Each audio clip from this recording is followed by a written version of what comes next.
kan keluar dari sekolah, jadi dekat rumah tuh nggak ada alasan lagi untuk pakai kerudung.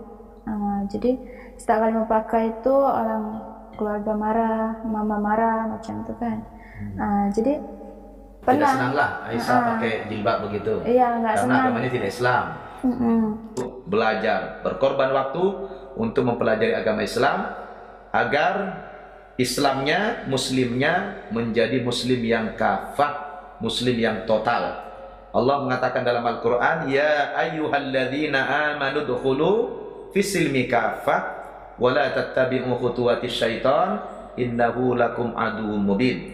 Artinya, wahai orang-orang yang beriman, masuklah kamu ke dalam agama Islam ini secara total. Ya. Jadi masuk agama Islam itu tidak boleh tanggung-tanggung, tidak boleh separuh-separuh. Jadi kalau masuk agama Islam, diislamkan seluruhnya.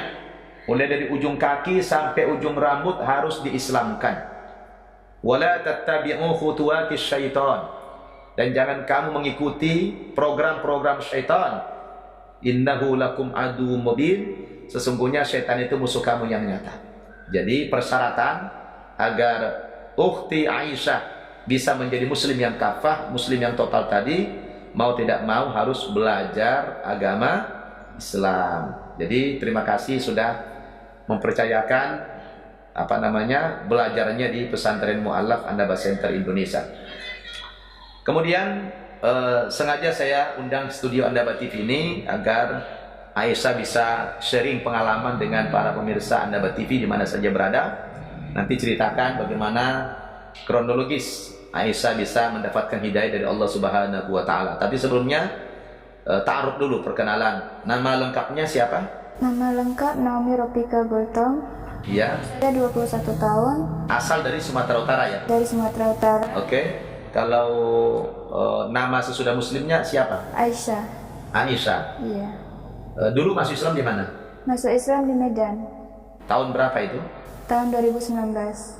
Bulan? Bulan 2. Oh, berarti baru sekitar 10 bulan yang lalu ya. Sekarang bulan Desember tahun 2019. Baik Aisyah, pemirsa An-Naba TV ini senang sekali ya mendengarkan testimoni para mu'allaf. Sudah banyak kita tanyai, kita wawancarai para santriwati kami, santriwati kita baik yang putra maupun yang putri, dan pemirsa sangat senang mendengarkan kesaksian para mu'allaf ini. Nah, hari ini saya minta Aisyah untuk bercerita sedikit bagaimana latar belakangnya bisa memeluk agama Islam. Silakan diceritakan. Awal mula saya mau masuk Islam itu memang saya udah lama ingin masuk Islam semenjak saya masih sekolah SMP.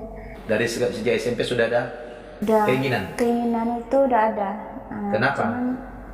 Sebab selama sekolah itu kita memakai kerudung. Oh, jadi di sekolah itu memangnya Aisyah sekolah di mana waktu itu? Di SMP Negeri 014 di daerah Riau. Daerah Riau ya. Ya, di situ memang kalau di Riau itu kan memang banyak muslim ya, mayoritas muslim ya. Jadi di sekolah itu gurunya menganjurkan pakai jilbab. Baik yang muslim maupun yang non muslim. Tapi tidak dipaksa kan? Iya. Jadi waktu itu Aisyah merasa nyaman pakai jilbab. Betul. Nah, terus? Nyaman, cuman nggak seberapa lama kan keluar dari sekolah. Jadi dekat rumah tuh nggak ada alasan lagi untuk pakai kerudung.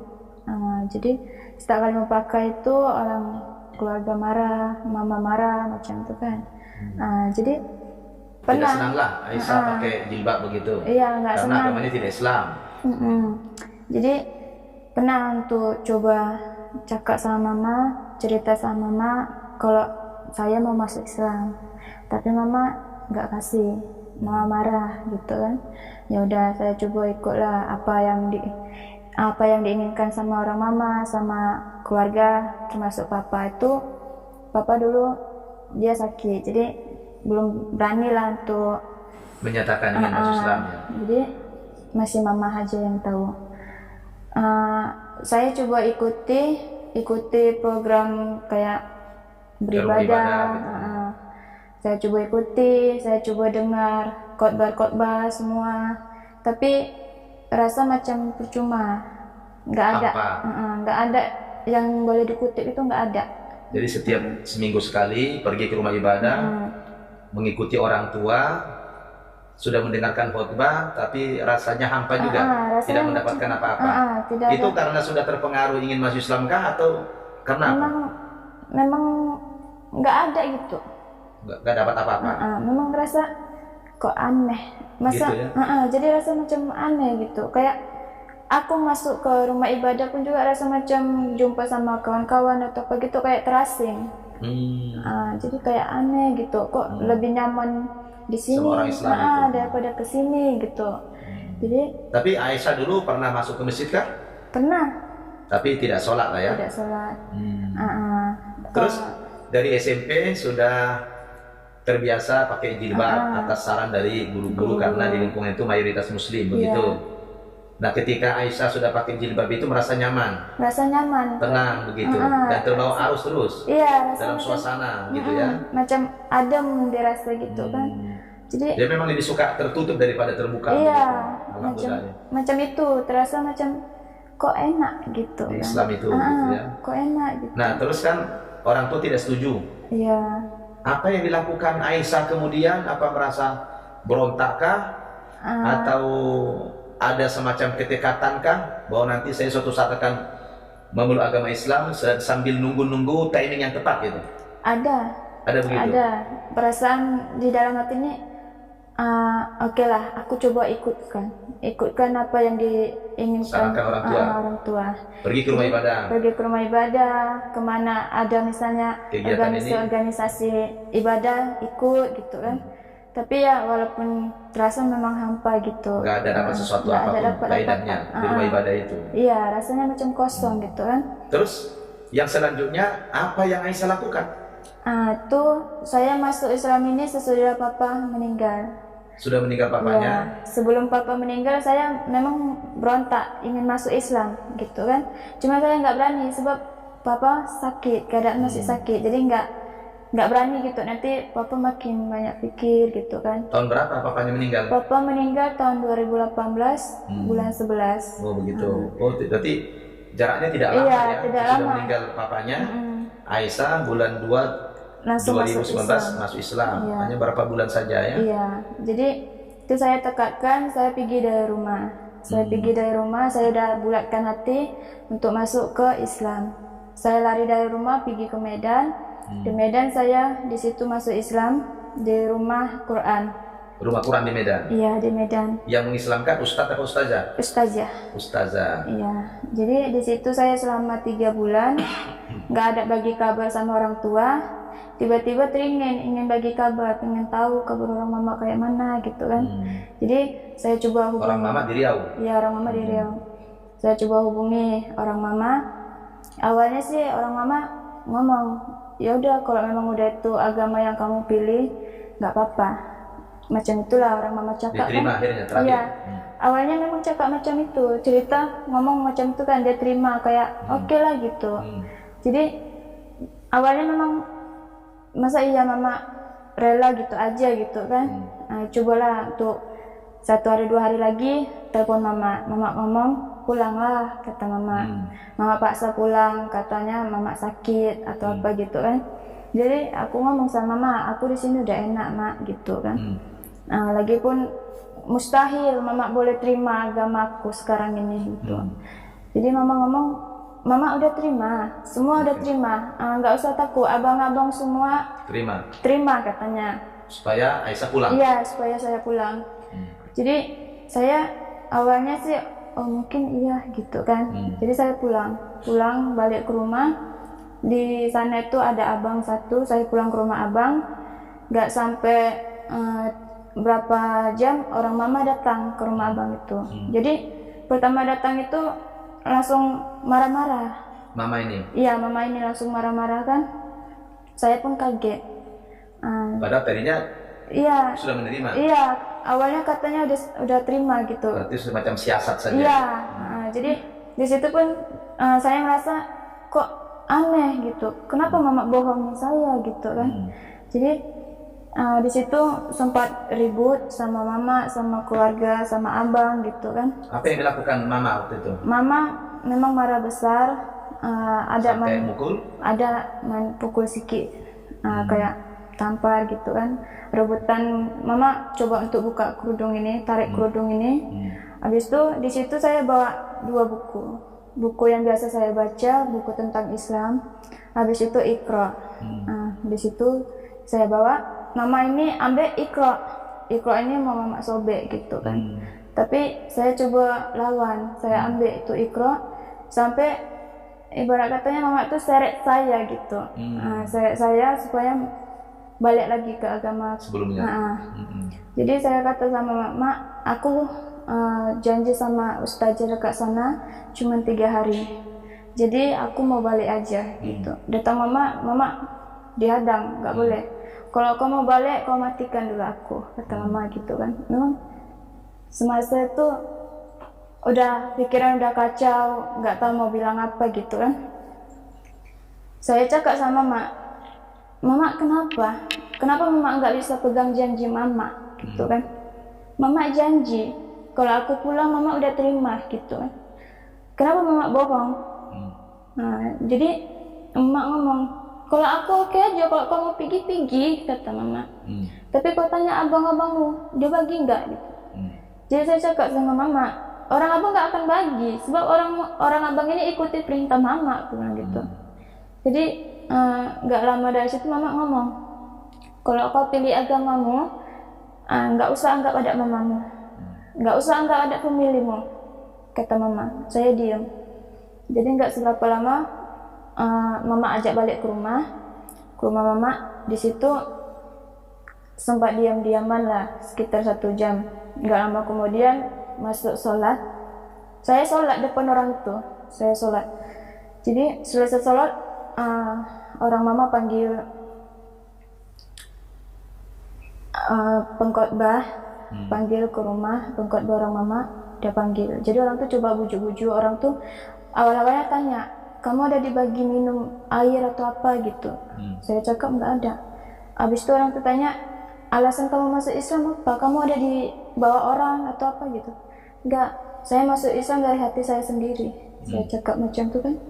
Jadi datang orang tuh coba paksa saya untuk masuk Kristen lagi. Nah jadi saya katalah, saya pikirlah dulu gitu kan. Jadi datang pengkhotbah nih ngomong, ini kan hari Sabtu, ayolah kita ke itu rumah ibadah, di sana lagi ada latihan katanya. Saya coba kasih alasan supaya nggak pergi. Saya ngomong sama orang itu, besok kan hari Minggu, besok aja lah sama orang mama. Saya ngomong nggak macam itu kan. Orang itu sempat menolak, tapi lama-lama karena saya masih bertekad ngomong besok aja, akhirnya orang itu mengalah, orang itu pulang.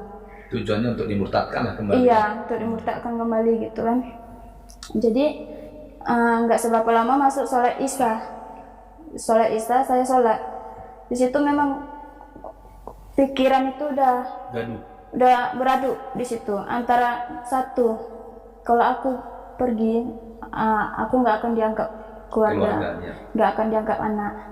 Kalau aku pilih agama ini, habis itu ada juga pemikiran aku harus pilih mana. Apa kalau misalnya aku mati, Allah tuh ampunkan nggak gitu kan? Cuman karena mempertahankan agama ini, saya berpikir macam tuh. Jadi begini, seringkali dialami para mu'alaf, kasus yang seperti dialami Aisyah ini dihadapkan kepada pilihan yang sulit. Di satu sisi ini orang tua, apalagi ibu, wajib kita taati. Tetapi orang tua ini memaksa kita untuk murtad kembali dari Islam.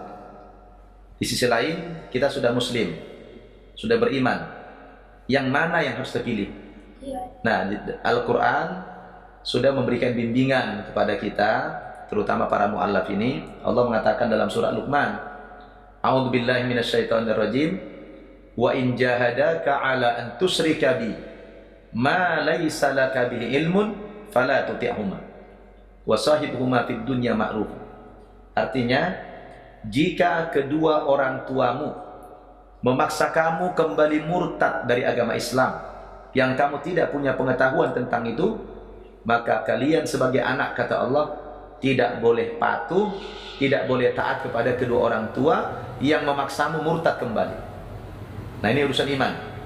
Tetapi dalam urusan kemanusiaan, wasajidhuma fid dunya ma'rufa, pergauli mereka di dunia ini dengan cara yang baik. Jadi sikap Aisyah itu dalam Islam sudah benar. Jadi lebih baik meninggalkan orang tua demi mempertahankan keimanan. Alhamdulillah. Nah, setelah itu Aisyah tidak lagi menuruti kemauan orang tua, kabur lagi dari rumah. Kemana waktu itu pergi?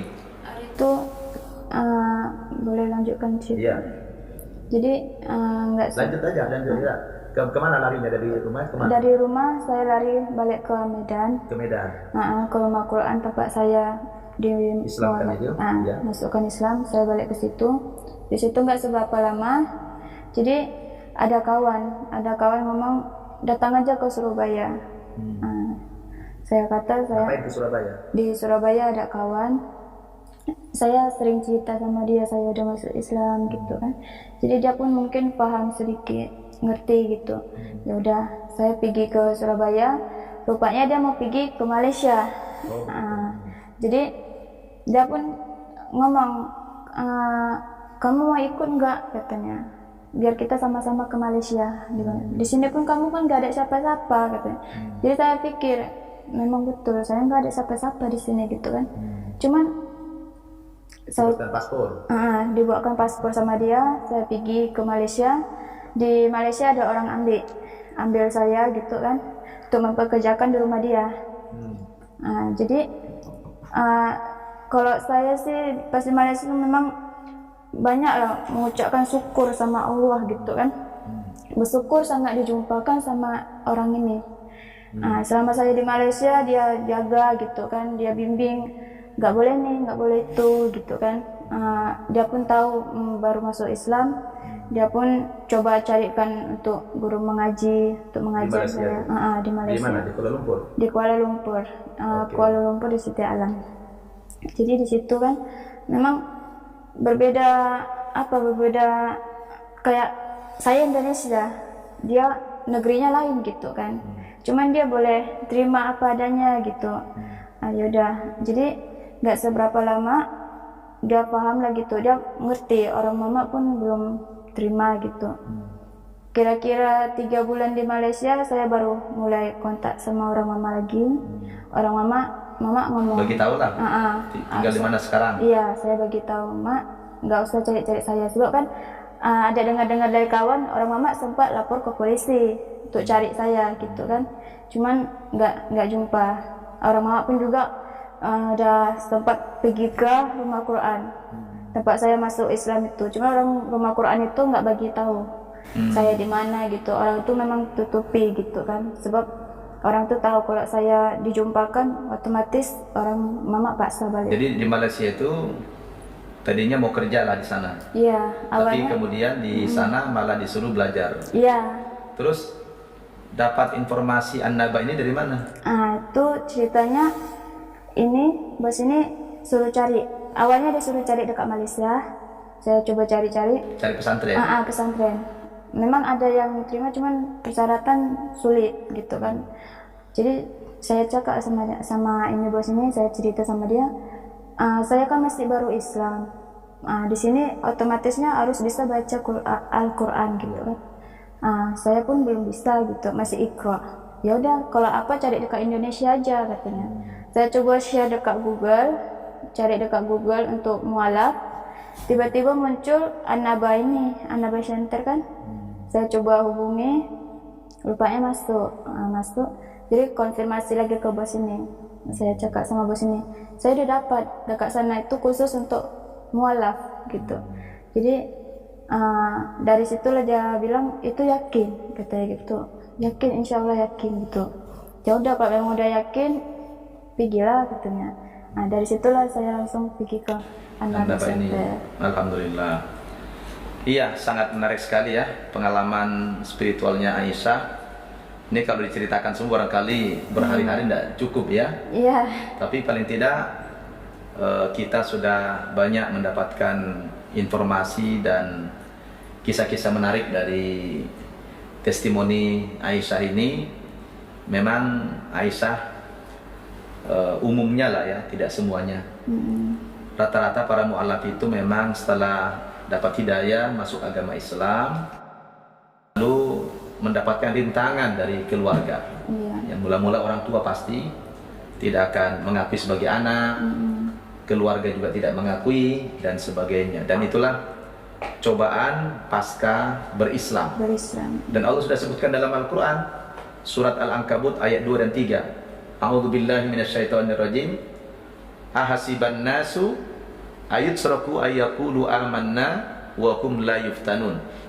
Adakah manusia mengira, kata Allah, bahwa mereka dibiarkan saja mengaku-ngaku saya telah beriman kepada Allah, saya telah masuk agama Islam dan sudah mengucapkan 2 kalimat syahadat, asyhadu an la ilaha illallah wa asyhadu anna muhammadar rasulullah, wa hum la yuftanun, padahal iman mereka belum diuji sama Allah Subhanahu wa taala.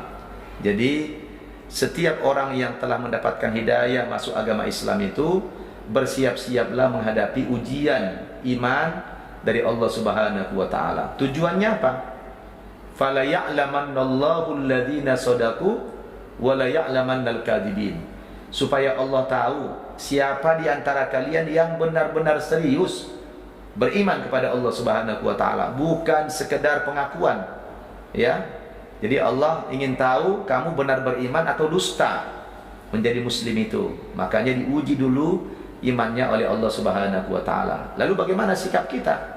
Tentu tidak ada pilihan yang lain kecuali kita harus sabar. Sabar dan syukur, ya. Sabar kita menghadapi segala macam cobaan pasca beriman itu, dan bersyukur kita kepada Allah karena kita dipilih oleh Allah Subhanahu wa taala menjadi salah seorang yang mendapatkan hidayah. Ya, jadi Aisyah itu beruntung sekali. Kenapa? Karena kita ini siapa sih? Kita bukan orang kaya, bukan pejabat, bukan orang-orang yang intelek. Kita orang biasa saja. Tetapi dipilih oleh Allah Subhanahu wa taala menjadi orang yang beriman, digerakkan hatimu dengan suka kepada jilbab, merasa nyaman dengan jilbab, dan tidak nyaman dengan pakaian yang terbuka. Nah, itulah Allah gerakkan. Nah, orang kalau ditanya nuraninya, semua manusia, apalagi wanita itu, sebenarnya mereka lebih terhormat kalau menutup aurat itu, dihargai, ya, tidak diganggu, dan lain sebagainya. Jadi sekali lagi sudah menjadi keniscayaan setiap orang yang masuk agama Islam itu harus siap diusir, dikucilkan dari lingkungan keluarganya. Jadi saya hanya bisa mengatakan sabar saja. Nah, yang terpenting Aisyah terus semangat belajar dan berusaha menjadi wanita yang solehah, ya, menjadi wanita yang baik, muslimah yang total dalam berislam. Nanti setelah Aisyah menjadi seorang wanita yang soleha, seorang muslimah yang kafah, nanti bertekad untuk meningkat lagi menjadi seorang yang muslihah, ya, seorang yang muslih, ya. Soleh dengan muslih itu beda. Kalau soleh itu adalah dia orang yang baik terhadap dirinya, tapi kalau sudah muslih ini adalah orang yang selalu memperbaiki orang lain. Jadi setelah menuntut ilmu nanti di An-Naba ini, Aisyah dapat ilmu, kemudian tularkan, sampaikan dakwah Islam, terutama kepada keluarga, ya.